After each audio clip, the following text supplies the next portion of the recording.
今日はお肌ですね。食べ物とお肌つながっているといつもお話ししておりますが、このところ、肝臓とか腸がちょっと調子悪いっていう方が少なくないです。多分、気圧の変化だったりとか、こ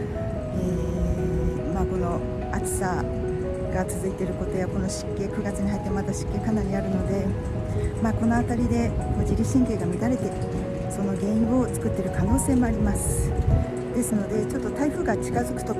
とかは自分の自律神経がちょっと乱れやすいなと思って体の管理をしていくといいと思います。特に腸が乱れると吹き出物出やすくなるので意識してみてくださいね。